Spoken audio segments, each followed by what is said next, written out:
Welcome to Pop and Lock. I'm Landry Ayers. And I'm Natalie Dowzicki. Today we are going to zoom in and enhance our understanding of some of the finest science fiction of all time, the world of Blade Runner. Here to discuss both Ridley Scott's original and the 2017 sequel, 2049, keep up folks, are two very special returning guests, features editor at Reason, Peter Suderman. Thanks for having me, guys. And the Sultan of SWAT, the King of Crash, the Colossus of Clout, the Great Bambino, director and editor of libertarianism.org, Mr. Aaron Ross Powell. Thank you for having me back. All right, y'all, let's put our cards on the table. Can you both give me your 2-minute thesis on whether or not Deckard is a replicant? I'll start, I guess. My answer is I don't know and I don't care. I actually don't think that him being a replicant or not does much as far as my interest level in the movie or the narrative, and doesn't seem to change it much in my mind. I think that especially the director's cut makes it very clear that he is. I think there's stuff in the first one that makes it pretty clear that he is, but they can all be kind of written off. The second movie complicates it a bit, and I think the second movie makes it more likely that he's not. But by and large, I don't take a strong position because I find it to be, I guess, one of the less interesting aspects of both films. I suppose I do find it an interesting question, but the answer to it, I think, first of all, whichever answer you come to, it doesn't change my enjoyment of the films, of both of them. Both these movies I love so much. The other thing is that I think it depends on which version of the movie you're watching, and different versions of the movie are different texts and should be interpreted different ways. And so the theatrical cut that was released, in 1982, and then the TV versions that are based on the theatrical cut, none of them have the unicorn dream that was the big insertion that Ridley Scott added into the director's cut that was released in 1992 and has remained in all of the subsequent cuts up to the final cut, which is now sort of considered the standard version at this point. Once you get the unicorn dream into the original Blade Runner, it's very hard to make a case that he is not a replicant, because what that unicorn dream is telling you is that Gaff knows what's in his head, is that those memories are implanted, and that he has been through the replicant, the Nexus 6 process that gives you fake memories that make you feel like a person. In Blade Runner 2049, well, of course, he's still around, which means he didn't have the built-in lifespan if he was a replicant. But I think it's sort of interesting the way they deal with it, which is by not dealing with it. And instead, they ask a question.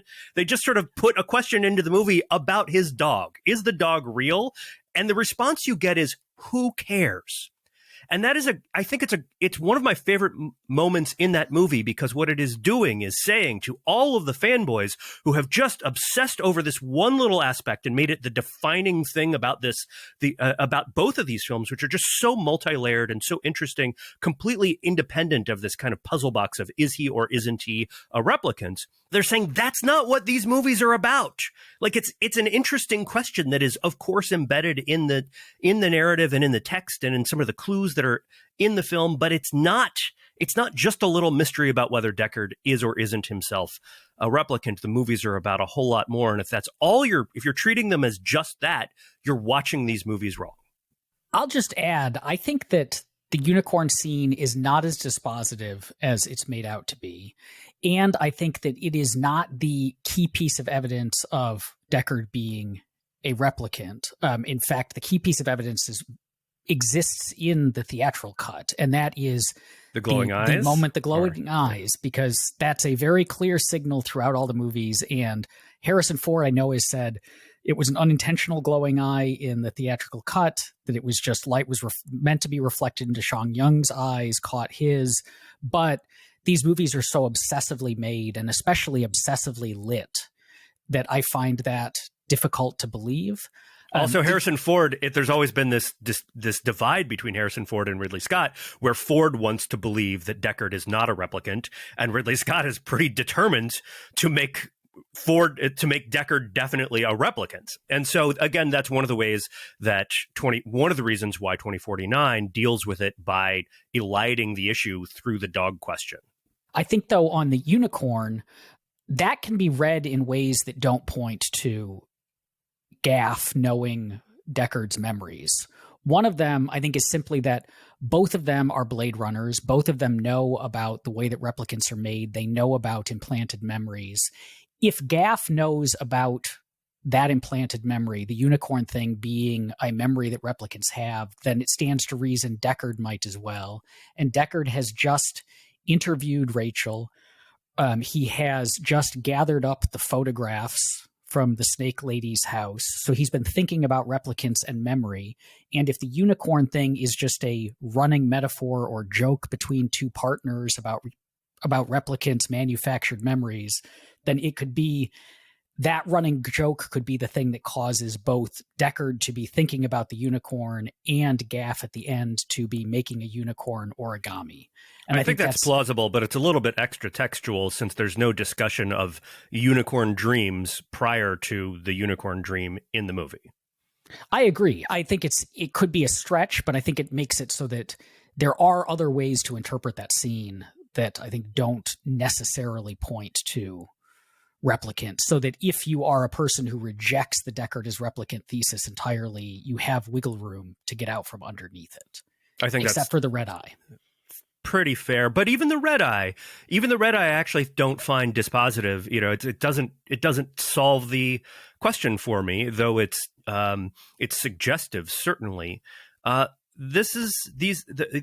of these movies are in their own ways movies about shared humanity, about the sort of sense, that all living things, and perhaps even some things that aren't living but are conscious in some way, are connected. And that moment to me is in the first film, when he sort of backs up out of the kitchen and his eyes start to glow just like the replicant's eyes have glowed throughout the film.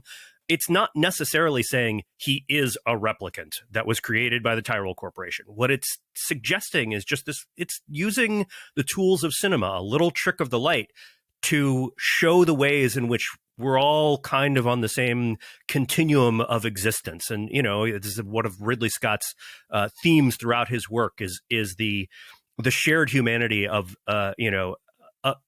people trying to survive in a bleak world. The world is something that you bring up, Peter, that I think is very, very interesting and distinguishing between these two movies. And I think something that you have made note of is Scott's original presents a bustling world of people crowded, cramped on top of each other, juxtaposed against the rather empty, sort of desolate, brutalist production design of 2049. What do you think is the significance of the choice to pivot in that direction? Is there some sort of story that we are, that is hinted at? Is it simply trying to present the world in a different light? What does that mean? Well, part of it is just that these two directors have very different design philosophies and design interests. And Ridley Scott comes out of a commercial advertising background. He was still, I believe, Blade Runner was only his third feature after The Duelists and Alien. And he's an art guy, right? He is someone who he's a quite good draftsman himself. And so he's just obsessed with density of detail, especially back in his earlier work. You look at Alien, it had this similar sort of incredible density of detail in the design of the spaceship, of the world that they end up landing on, of the alien itself. And so that's just a kind of a personal predilection. It's that's where it starts. And then you have Denis Villeneuve, who was working with cinematographer Roger Deakins, who is kind of an all-time legend, came out of working with Coen Brothers. He's the guy who shot The Shawshank Redemption, and gave us that great overhead shot of Andy Dufresne, standing in the rain, finally a free man. And both Villeneuve and Deakins really love these stark, simple, silhouetted images. And that's their whole kind of design aesthetic, their visual aesthetic that they bring to, they've worked together before. They worked together on the film Prisoners. But you see that in Deakins' work even outside of when he's working with Villeneuve. A film like No Country for Old Men or Sicario relies a lot. I guess that's Sicario is also a Villeneuve film. But they rely a lot on these really stark, quite simple silhouetted images. And so to some extent, it's just a reflection of who is making these films. But I think there's also pretty clearly a story here. And there was a bunch of ancillary material that went with Blade Runner 2049 that talked about the social collapse that had happened in between the two films. And I think Villeneuve didn't want to simply replicate the world that Ridley Scott had built. He wanted to create a world that flowed from it, followed from it, that looked at it 30 years later. And I think it's a really interesting way to think about filmmaking, and also to think about urban design and sort of how societies evolve. If you went to Times Square 30 years ago and then went back, well, let's say, at the beginning of 2020, you would find two very different places, right? Cities evolve and they change, and even over the course of a couple of decades, even over the course of, they will change radically just in the course of a single lifetime. Our cities have changed a lot just this year, and that is reflected in in both of these movies. I think too, you can look at it, or you could frame it as attempts at inventing the future, because in 1982, like, Blade Runner basically invented what the future looks like in the public consciousness and changed the way that science fiction films look. There's that story of William Gibson was, I think, working on Neuromancer, which would, create the cyberpunk genre, and which came out 2 years after Blade Runner, and went to see Blade Runner and was just shocked because up on the screen was like the world that had been inside his head. And he later used the word Blade Runner. He turned it into a verb in at least one of his novels. He's got this great idea that things have just been Blade Runnered all over the place. And you know exactly what he's talking about, because it's just it's so distinctive and clear a design philosophy and a way of thinking about urban social organization. And so I think that given that it's become so ingrained, that I think we just post that movie, when we imagine the future, and we're not imagining it with spaceships and Star Trek sort of stuff, it looks like Blade Runner. And so if then you're coming at it to make the next movie and you want to invent the future has to, it's like Blade Runner's future is now our present, in a way that I think Peter just described, of Times Square coming to take on a lot of these characteristics. But it's also just like our assumed familiar future. And so if you want to present us with a new future that is unfamiliar, you have to move away from that. And you have to go in this different direction. And I think in this case, it is this quieter, more stark, more melancholic, both tone and aesthetic. Whereas it would have felt, if you did exactly the same thing as the first one, it wouldn't have felt like it was decades in the future. There's a sense I think, in which 2049 feels weirdly prophetic right now, just because it projects a kind of emptied out urban landscape, in which people don't go out as much, in which something has happened to clear people out of these cities that had been super densely populated. And now they just look like they've sort of been sitting there, not with no one in them, but with few people in them for a couple of decades. And it's a little bit eerie to go back and watch that now, as that a version of that has happened to our cities. It's also interesting the way that both of them are claustrophobic movies. They're, if they were video games, the draw distance in both is pretty short. And in 1982, in the first one, that's achieved by, there's lots of stuff. So there's lots of stuff obscuring your vision of, there's no horizons because there's buildings and trucks and cars and spinners and people with glowing umbrellas in the way. In 2049, you've, for story reasons that are given in the little vignettes that they put out between the films, things have cleared out a bit, but instead we get the haze, we get the snow, we get whatever it is that's turned Las Vegas orange. That it's like there isn't stuff obscuring it. It's just like the very atmosphere doesn't let us see past our noses still, but it achieves that same kind of like the entire world is closed in on you effect. We've been talking a lot about world building and how the two films kind of identified a future, but I think another thing that that hasn't come up yet, interestingly enough, is the role of government in these films, or I would say the absence of government. And I was wondering if you all thought that was an intentional absence, or if you thought that it wasn't necessarily having a government exist in a sense isn't necessary to the films. My first thought immediately that comes to mind is the really only government sort of imagery that we get, other than the sort of idea that like corporations are extremely powerful and perhaps might be involved and entangled with them in some way, are really the only people are police that you see. And you don't see, other than Blade Runners or Robin Wright's character in 2049 and a few other investigators, there are very few that you actually see. You get a lot of their cruisers flying around and the sort of Big Brother-esque voices, but you have these constant swooping spotlights that are like dancing around the city, constantly peering into buildings and sort of shining a light through slats and into windows that sort of gives this panoptic sort of ever-present eye, but there's a huge distance between it. So to me, it makes it seem like maybe the message of the absence, or what is perceived as an absence of government, really is just sort of a distance between the people on the ground and the people that are in power, such that there's very little interplay between them except for in a downward motion. The first Blade Runner in particular is also a picture of a depopulating world, and it's not super explicit in the text of the film, though you do get this, at the very beginning with the big advertising blimp that's flying over that says, let's go to the colonies and build a new life.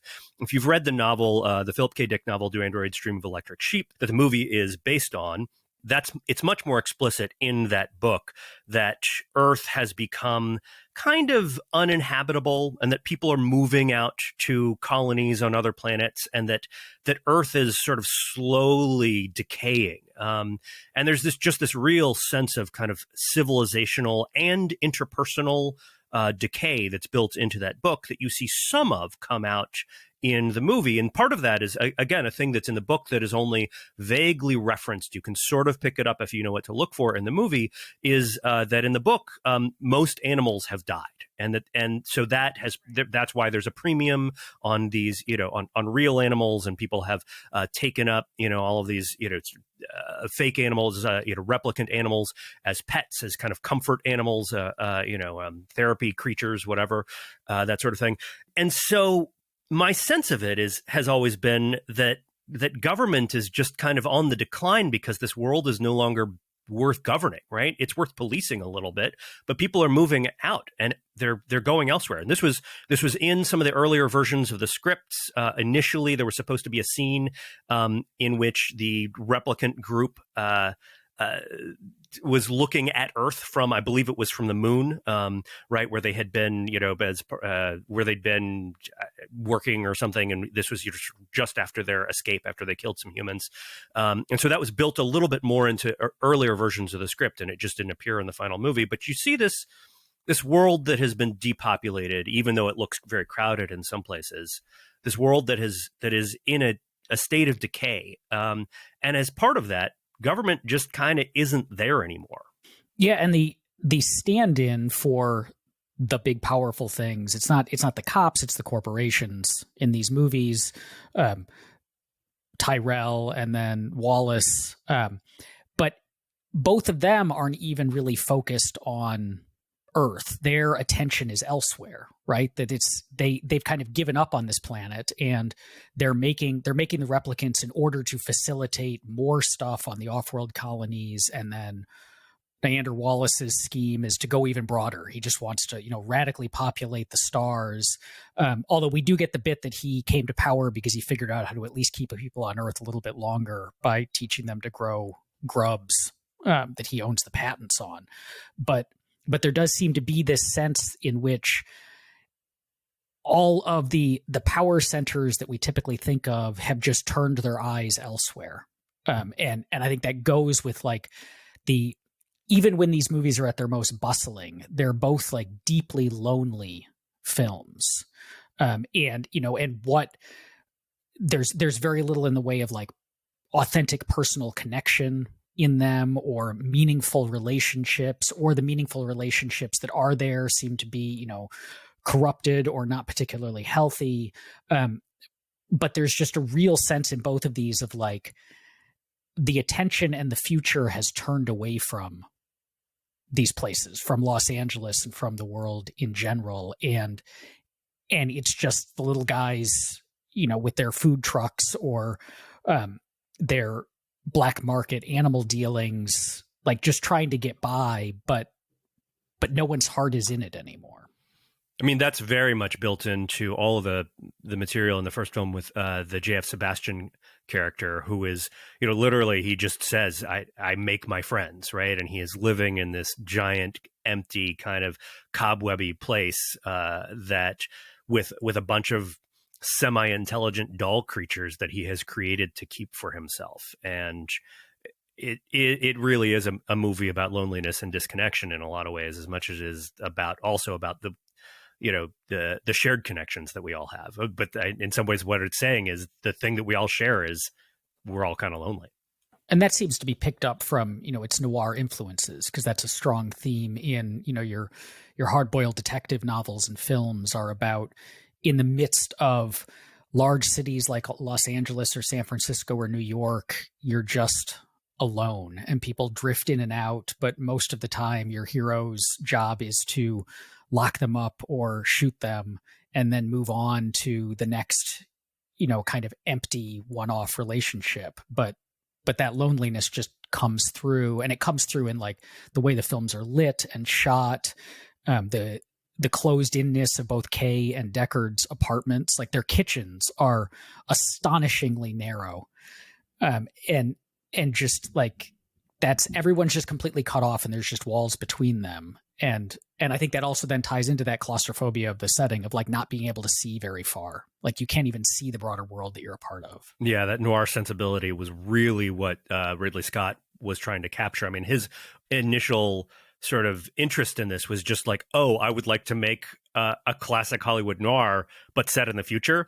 And even to the point where he apparently had originally planned for Deckard to wear a fedora, and then only scrapped that plan once he saw that Harrison Ford was wearing a fedora in Indiana Jones. Here's a question that is kind of a hypothetical, but I have just kind of been curious about in a lot of these stories where we have humans that end up in a sort of Promethean way, giving life and sort of imbuing intelligence upon usually robots, your Westworlds and now your Blade Runners. 2001: A Space Odyssey. So many classic movies, but rarely do we get the chance to have such a distinct discussion of when does humanity at a certain point define why those creations that become so lifelike do not get the same rights that they do? And it's really interesting to me, like specifically one thing that gets brought up in 2049 is the thing that Joy says to Kay, Ryan Gosling's character at one point. She says born, not made, which specifically itself is a call out to the Nicene Creed, the statement of belief in Christian philosophies that basically says that Jesus was born, not made. And the fact that he was born, not made sort of goes against this classical liberal idea. I mean, I immediately went to Thomas Jefferson all men are created equal, and the sort of distinction between being created and being born that is so inherent in the second movie. I'm always curious as to how the people in these worlds come to the conclusion that their creations are less than human, and how is that reflective of the world that we live in? I mean, to me, so much of this comes out of the early and mid-century science fiction debates, about robots and about what they were going to be. And, Isaac Asimov is the sort of godfather of robot fiction. He wrote 3 laws for his robots that were pretty much built in, that cast them effectively as tools, as that were going, not even servants, but just as tools of humankind. And all of his, robot fiction was about kind of robot morality and how those logical rules would produce, differing results and could, create complications for the code. Because Asimov was a humanist who thought that robots just couldn't and wouldn't ever have rights, that they were literally only tools. They might be interesting, they might be conscious enough to be your friends, but they would be tools. And this is how he talked about them. And he's talked about them being sort of proud of this innovation in thinking about how robots would interact with human society. And then, of course, because he was so influential when it came to robot fiction, a lot of science fiction writers started to toy with that idea and also to sort of push back on it. And I think you see Blade Runner in a lot of ways is a rebuke, is maybe not quite right, but it is an argument with Asimov about what kind of rights robots, sentient beings, that sentient machines would have, whether they are fully human or not. And it very much comes down on the side that for all practical purposes, they are human, they are like us. And it is as you said, it is a movie whose philosophy is about the extension of rights and the extension of humanity as wide as possible. And I think too, what it does is when people in the movies are debating this issue or thinking about this issue of the rights of replicants or the humanity of replicants, they search for these external signifiers of, so the born not made, or replicants don't have a soul, humans do, like some sort of yardstick that we can use to judge that. But then the films basically push away those yardsticks and tell you that they don't answer the question and they don't much matter. So you have, particularly in 2049, you have, like, say, Kay, who becomes convinced that maybe he was born. And watching it this time, I caught that the reason he becomes convinced of it, or the initial idea, is given to him by Joy. So the computer program puts the idea in his head that maybe he's not a computer program himself. And then he has suddenly all of this meaning in his life. So all of the stuff that we would think is, the core of humanity, he starts imagining in himself. And so it's really there. But then, of course, he was made. We find that out at the end, that he is not the child. And he has a moment of losing meaning, but then finds it somewhere else, finds it in, I think, is it Freya? Is that her name?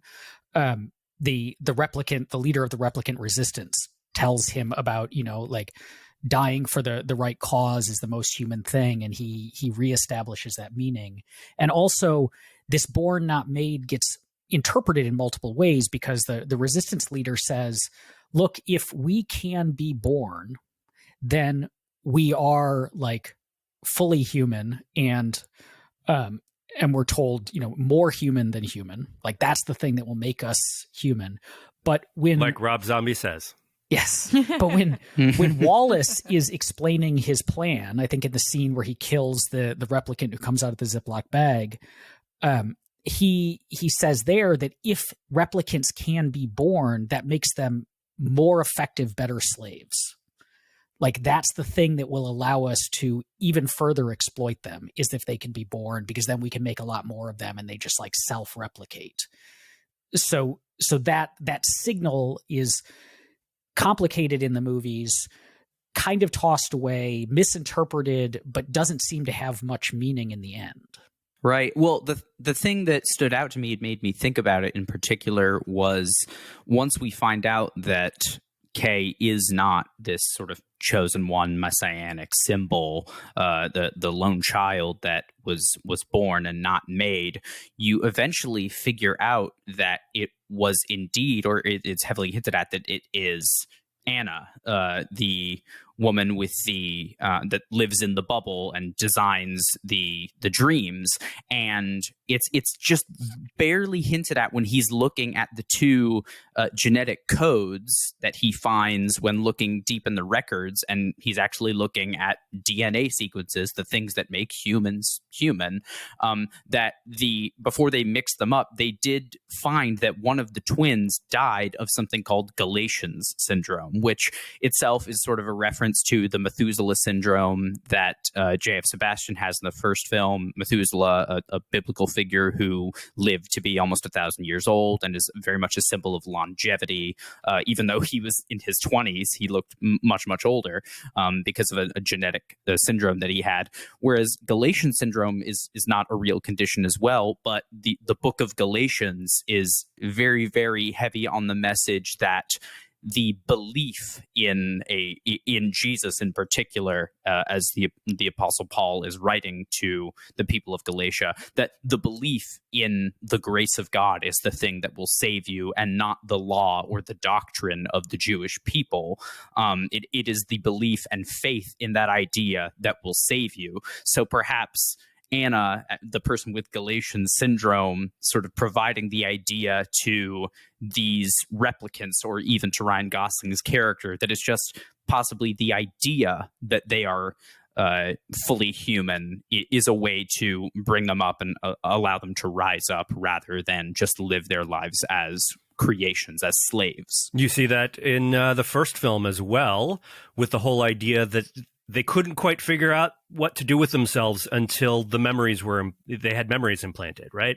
And they needed that sense of history, that sense of themselves. Whether it was real or not didn't matter. What they had to have was a belief that they were real, and that the belief was the foundation for that belief were these memories that were implanted, so that they had something to grip onto, some sense of a world beyond themselves that allowed them to think of themselves as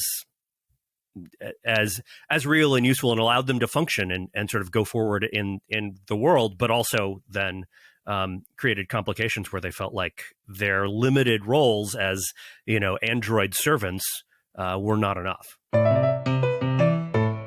If both of the movies are pushing back hard on the idea that because replicants are created creatures, they don't have rights or don't have, the internal lives that we would think would be meaningful, and that they should be treated as we would treat other humans.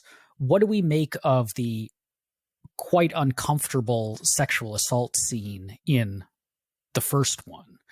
And because it's hard to know if that was just a product of a different time, in the way that when you watch a lot of movies from the 80s, there's stuff that, can sometimes be kind of shocking to modern sensibilities, or if there was something intentional going on there, that we were supposed to get more meaning out from it, other than just like, Harrison Ford probably should have respected boundaries. Yeah, I mean, so just from a production aspect, I think, first of all, the scene was written in a way that reflected the sensibility of the time, which was much more accepting of kind of male physical aggression. In some ways, not just accepting, but thought of it as kind of sexy, as kind of read as a thing that desirable men would do to women. But also during the production, famously, Harrison Ford and Sean Young did not get along. They really didn't like each other, and Ford just let loose in that scene in a way that was not planned, and that people did not know was going to happen until it happened. And so that's probably not does not reflect well on Harrison Ford at this point. Not cool. But at the same time, part of what that movie is doing, just if you want to sort of read the text of it rather than the production and the era, I think that part of what that movie is doing is it is quite concerned, as Ridley Scott always is, with the ways that humans or human-like people can be brutal to each other. He does not view people, he's a humanist who views humans as sort of like the closest thing there is to a good in the world, and human life as the closest thing there is to a good, and rights as good. But at the same time, his movies are very much about the ways in which humans are simply awful to each other. And if you're going to make a movie about how robots are people too, then part of it is going to, one of the things that if you're Ridley Scott, you're probably going to want to say is that robots can be awful to each other as well. And that just because they're human and just because they have rights and just because they have worth and deserve to live doesn't mean that they're not going to be cruel to each other, that they're not going to be brutal, and that they're not going to take advantage of each other, as we see. Yeah, they use the line more human than human a lot of times to describe themselves. And I always sort of questioned, I was like, that's another interesting yardstick that they use to describe themselves, because what does that mean to be more human than something other than perhaps, say, more flawed? That then doesn't address how the second movie, I guess, fails to address that scene, because the second movie doesn't seem to acknowledge that aspect of their relationship and implies that it was a perfectly loving relationship. And Deckard is made out to be the kind of doting, boyfriend who had to go away for reasons. But it feels like if that were the message that the first one was trying to convey, or a way to read that, it's the absence of that aspect of it is pretty stark in the second one. Isn't that, though, partly because the second film, gives us Deckard's perspective on his life, and people, in their old age, as time goes on, the rough edges of the past get kind of filed off in many cases, and you don't remember yourself in many cases as a monster, even if you were one. And things sort of become romanticized. And I think the movie is, one way of reading it, I guess I could say, is not that it is just reading that out of the story, but that it is telling you that Deckard now reads that out of the story, that that's not how he sees it, not how he remembers it, because he has a romantic view informed by nostalgia and time. He also, I don't think of it totally sort of shaves off the rough edges. It certainly leans into that reading, I think, Peter. But when he's sitting down at the bar with Ryan Gosling, and they're, discussing what happened to the kid and why he had to leave, I believe he says something like, well, that was part of the plan, is I had to leave. And at first, I thought it was something to the effect of like, this was part of the plan of creating this child and them being the first one of this.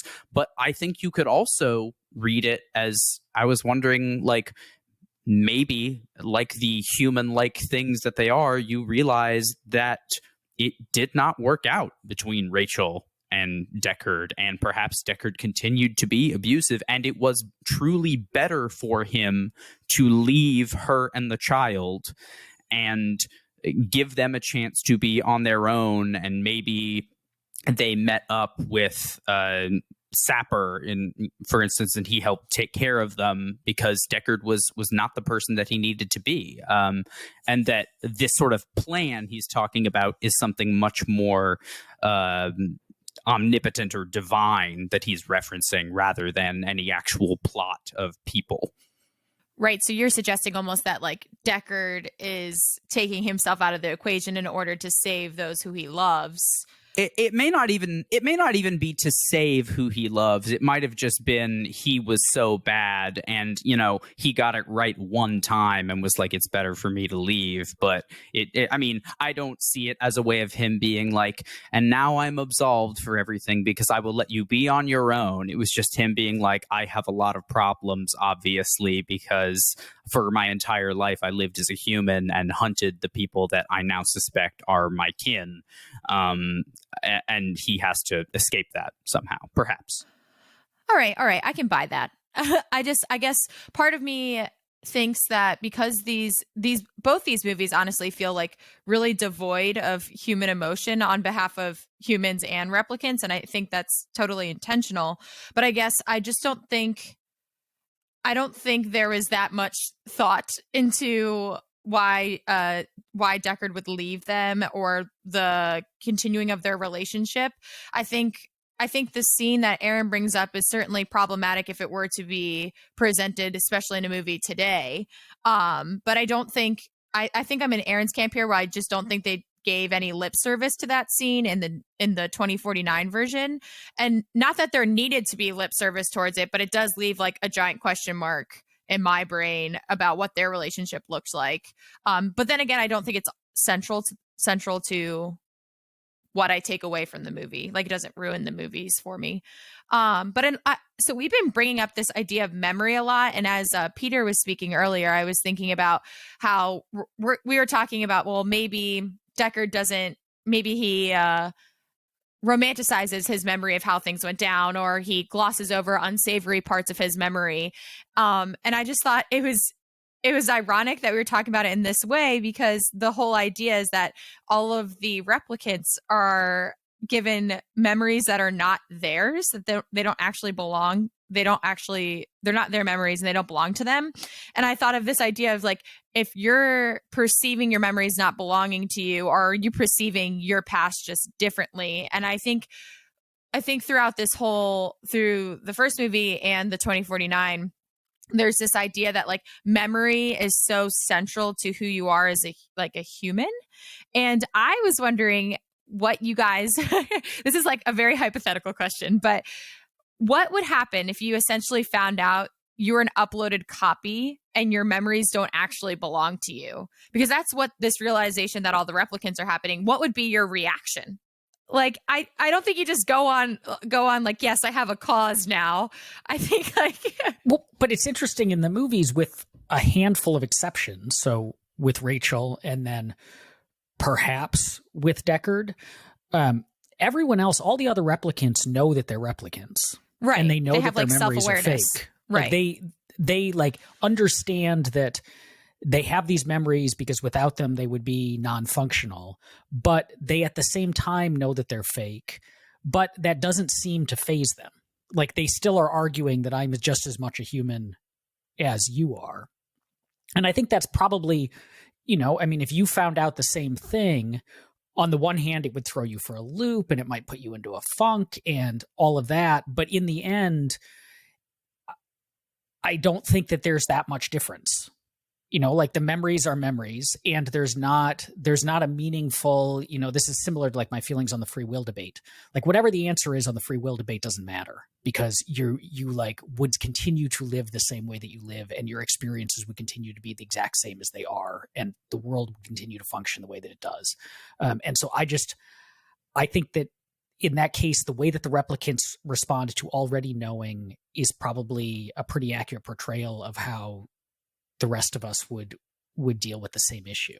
I mean, memories are always in real life constructed and shaped, and you lose some of them, and some of them you remember in mistaken ways, right? They're not very reliable guides. If you've ever studied, eyewitness testimony in courts, it's actually quite unreliable. It's not to say that we shouldn't be using it, but there are real limits to it, and people's memories play tricks on them, not because they're lying, not even because they are particularly obviously motivated in some cases, just because memories are not perfectly reliable. They're malleable, and our brains do stuff to our memories that we don't always know is going on. And sometimes you are then faced with reality. I have a distinct memory, which I think is true, of meeting someone who I had long admired and had an email correspondence with, and known. This is a person with a public persona. And I'd known this person sort of that way for a while. And I met this person for the very first time in a bar, actually right next to the Cato Institute, and was so excited to finally meet them. And the first thing they said to me was, I said, "Hi, it's so great to meet you." And this first thing this person said to me was, "No, actually, we've met before." And then went on to describe a monologue that I had delivered in a car ride, like 10 years before, because that person had been an intern at a job that I had worked at very early in Washington, D.C. And I just hadn't remembered the interns and like saying stuff to them.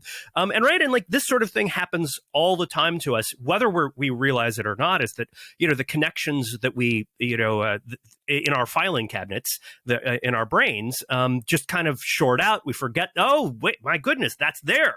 And it can be brought back. It also sort of gave me appreciation for that sense that some people have, if you guys have read about the repressed memories and all of the kind of stuff that goes on with that, where most of the repressed memory stuff turn out to be not true. They're in some cases even intentionally-ish implanted by the therapists who are working with these people.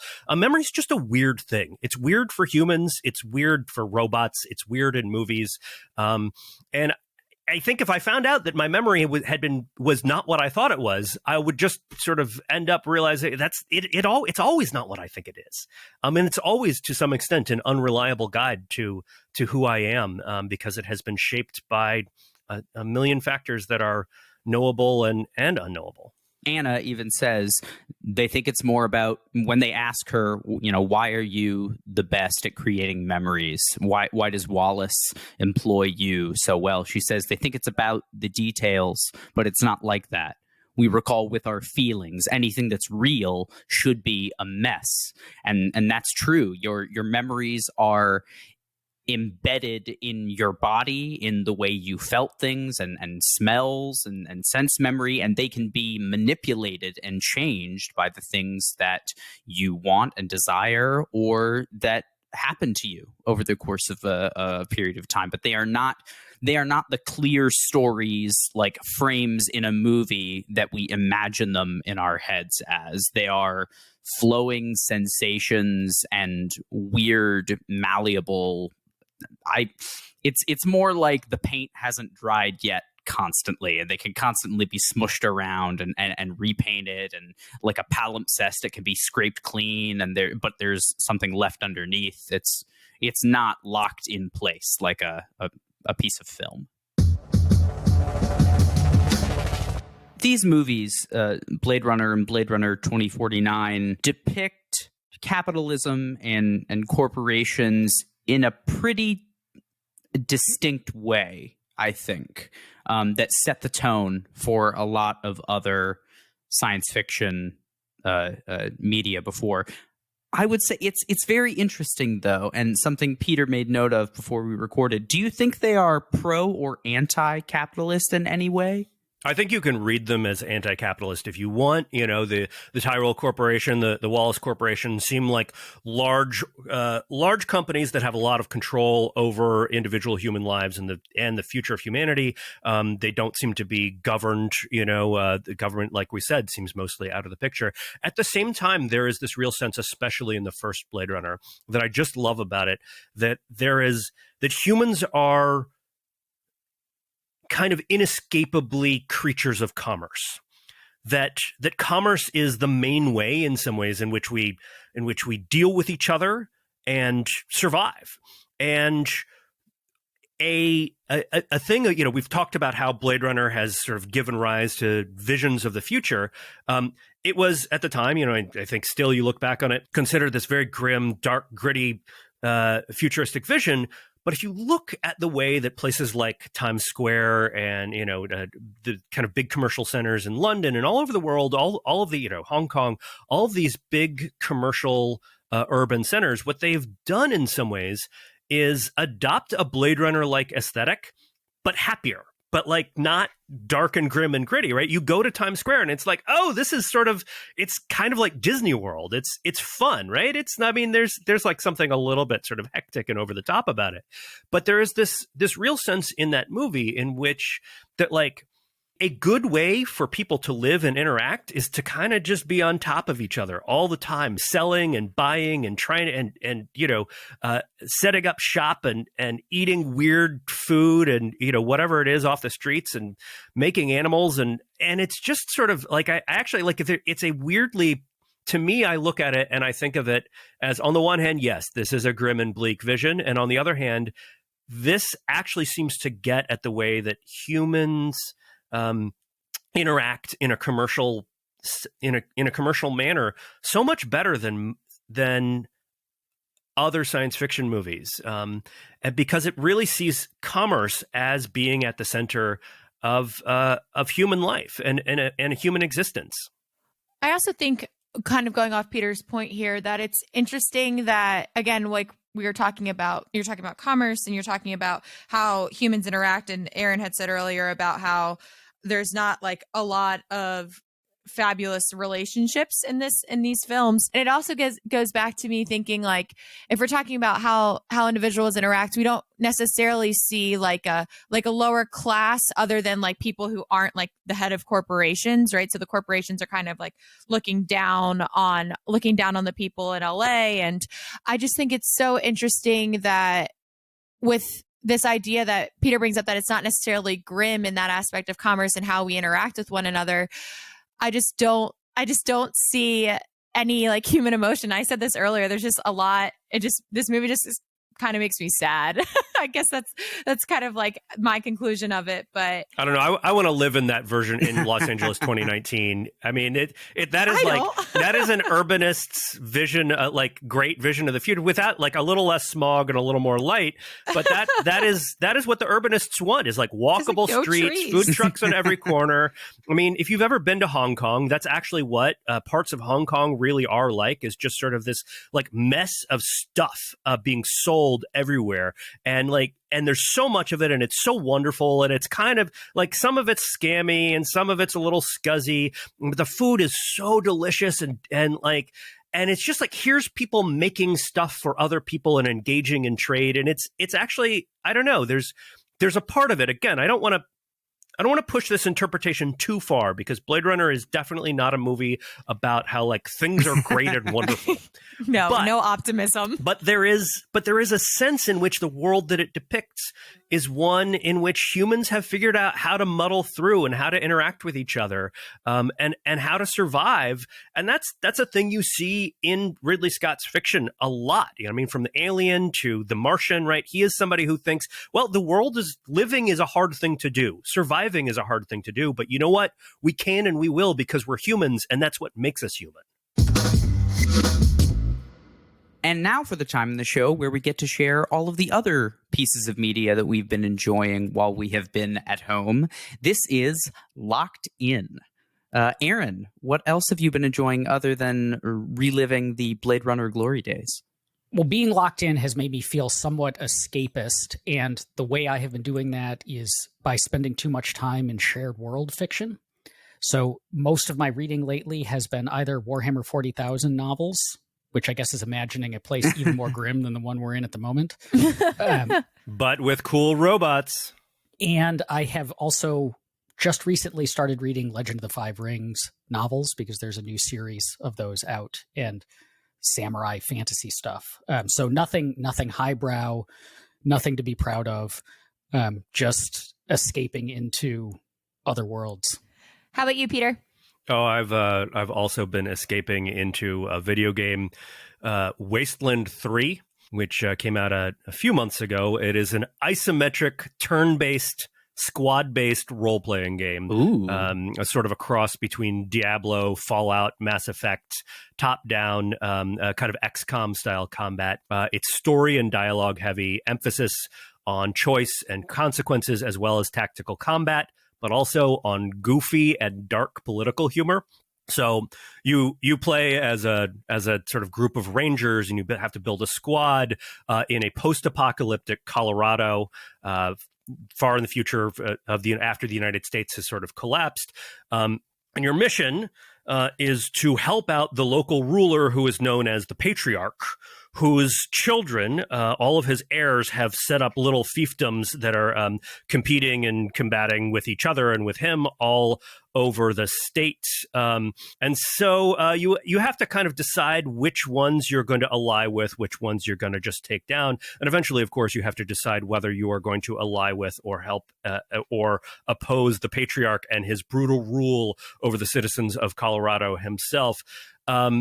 It's the game is close enough to a kind of contemporary satire that it actually opens with a disclaimer. This is a work of fiction. Ideas, dialogue, and stories we created early in the development process have in some cases been mirrored by our current reality, it says. But there's like literally you at one point encounter a cult faction called the Gippers, who worship a Ronald Reagan AI that they then conscript you into turning into a real person, which I think would, really go to our debates about whether AIs can be real and whether they're humans or not. And of course, you have a choice whether to help them and exactly how. And it's very kind of it's interesting narratively, just in terms of the sheer volume and complexity of the choices that it offers. And it's also a really interesting game, not just in terms of the tactical combat being pretty good and well designed, but in terms of the way that that it shows how video games can deliver stories and can serve as effective cartoonish political satires, and the ways that they can be actually, I would say, just as politically relevant and do just as much interesting political comedy and commentary as a lot of our popular fiction and television shows. So highly recommended for folks, particularly if you like the Fallout games or the XCOM games or Diablo, that sort of thing. It's a pretty fun game. Well, speaking of games, I played my first game of Among Us. I was the L.org team now plays Among Us during the week. And I was not the imposter, but I still got voted off. So I'm still healing my wounds from that. Other than playing Among Us, I've also started finally Lovecraft Country on HBO. I'm only one episode in, but so far it's pretty good. The episodes are pretty long, pretty true to HBO style. And then I also started a new book that it's called Life Undercover. It's by Amaryllis Fox, and it's about her experience in the CIA. I started that yesterday, and I'm only 10 pages in, so I really don't know if it's worth my time. But the only other thing I've been doing is listening to the second season of Dr. Death, which I mentioned on the last Pop and Lock. But those episodes, the first 4 are out now. They released 3 in the beginning and then 1 once a week for the next 3 weeks. It's very scary and makes me worried about going to the doctor ever again. But it's also a really cool story. So take that for what you will. I have, other than watching a lot of the Korean dramas on Netflix that my wife has recently gotten really, really into, and sort of walking in and out of the room as she exclaims things at the TV as she gets shocked by the plot twists that go on. I have listened to a couple podcasts, a lot of one that I enjoy that is you can just jump in with any episode. You don't have to start at the beginning. Is produced by the BBC. It is called No Such Thing as a Fish. It is a team of the researchers from the show QI, if you're familiar with that show. So they're all like really bright, amazing researchers who try and find like extremely obscure, weird facts. And they just kind of sit around and are like, oh, did you know that X is true? Like there's no such thing as a fish, which is one of the first facts that they discussed. And I have never learned so many strange things in a 45-minute period. And they're just these brilliant people who will, they'll be like, well, this week I was researching this and I learned this weird fact. And they'll tell a brief story or anecdote about history or science, or, it could be anything. And that will leapfrog somebody else to be like, oh, well, that's actually interesting because I learned something about this. So really bright people. If you want to just have something fun on in the background where you can learn stuff, I suggest No Such Thing as a Fish. I also have been re-listening to some of my favorite episodes of Hello from the Magic Tavern, which is a group of Chicago-based improvisers. And basically, it is a fictional podcast where the host is a gentleman that accidentally stumbled upon a portal behind a Burger King and fell into the magical land of Thune, where he befriended a shapeshifter in the form of a badger and a wizard named Usador.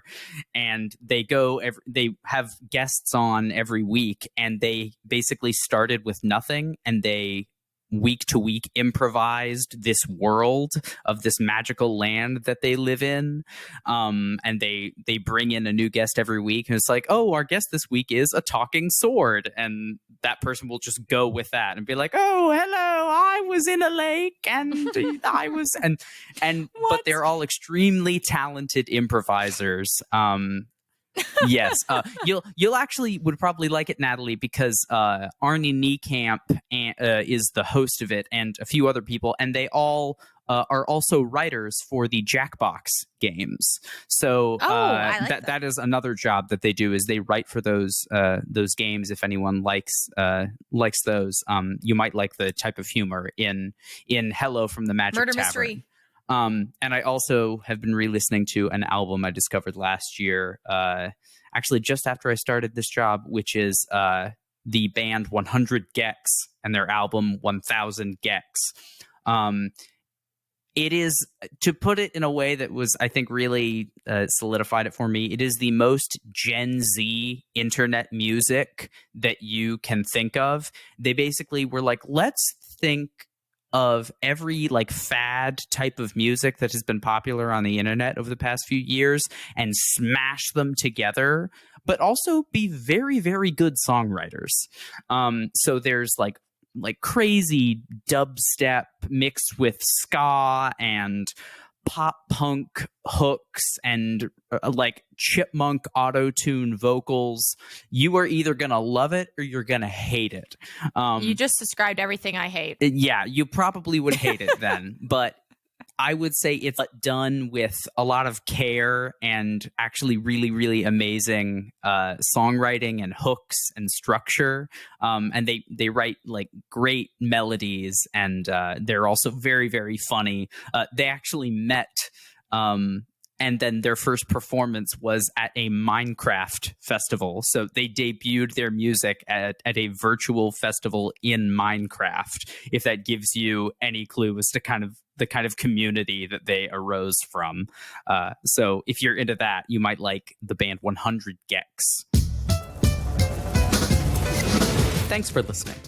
If you are one of the, I'm sure, many people that thinks we got whether Deckard is a replicant wrong, make sure to let us know on Twitter at PopandLockPod. That's Pop, the letter N, Lock with an E like the philosopher, Pod. Make sure to subscribe to us on Apple Podcasts, Spotify, or wherever you listen to podcasts, and leave us a review if you like the show. We look forward to unraveling your favorite show or movie next time. Pop and Lock is produced by me, Landry Ayers, as a project of libertarianism.org. To learn more, visit us on the web at www.libertarianism.org.